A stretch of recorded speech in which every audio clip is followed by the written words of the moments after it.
Balita ko, stress na itong si Francis Leo Marcos. AKA Boy Singa. Siyempre, Boy Singa na kasi suminga na. Dati, Boy Singhot. Ngayon, Boy Singa. Kasi tapos na yung pag-singhot niya. Ngayon, suminga na siya.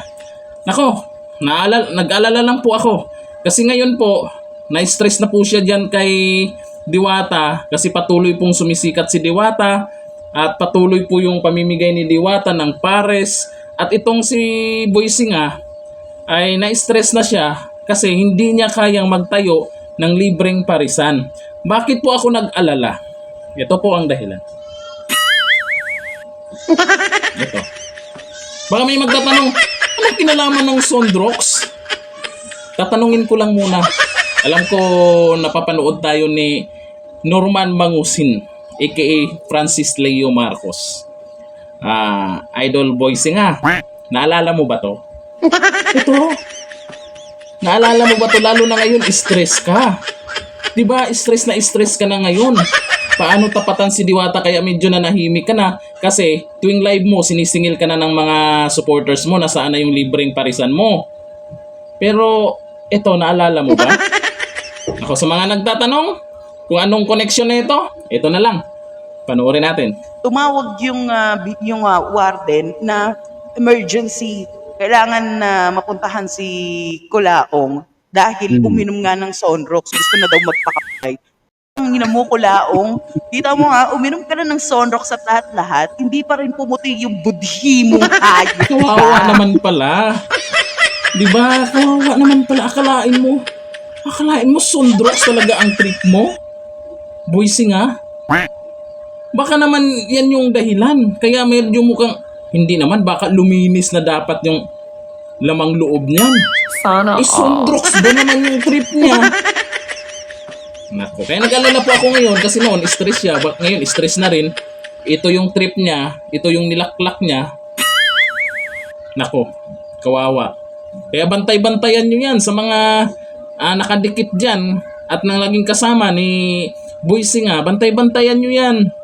Ganyan pala siya pag na-stress. Sondrox ang trip. Akalain mo yun? Ayon po yan sa dati niyang secretary na si Yama. Bakit po ako naniniwala dyan kay Yama? Mas naniniwala po ako dyan bawat inilabas niyang mga ginawa mo dati. Kasi ito si Yama, alam ko po ang dahilan kung bakit umalis na siya dyan. Kasi hindi po talaga magkakasundo yung mga nagsasabi palagi ng katotohanan. Yan po si Yama.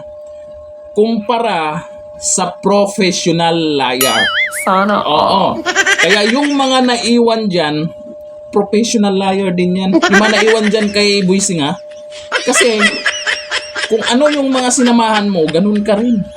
Ito si Yama, hindi niya ano po yung mga kasinungalingan nitong si Boy Singa ay talaga hindi siya nagtagal dyan. Di ba? Hindi na niya kakampi ngayon. Kasi nga, professional liar. Sana Kaya naniwala ako sa sinasabi ni Yama dyan sa live ng isang Team USA na sinasukir na talagang, kasi stress na stress siya noon sa panahon na yun. Talagang ito pala ang trip ni Boy Singa. Kalain mo sa dami ng pwede mong ito pa, Sondrox? Sana Talaga naman. Kaya pala, bakit hindi mo sinubukang ihilamos? Ihilamos ba? Malay mo yung hirap na magsalita. Kayo, i-zoom in nyo lang yung yung, di ba mahilig manlait siya na lubog daw ang pangako. Isa ako sa nilait din niya. Si Diwata, sabi, galisin. I-try nyo po i-zoom in. I-zoom in. Yan. I-try nyo po i-zoom in yung mukha niya. Ayan, kagaya niyan. I-zoom in. Oh. Huwag nyo pong tusukin. Baka hindi na mahugot yung daliri nyo. Ha? Yan yung mahilig manlait. Galisin daw si Diwata. Pangit daw.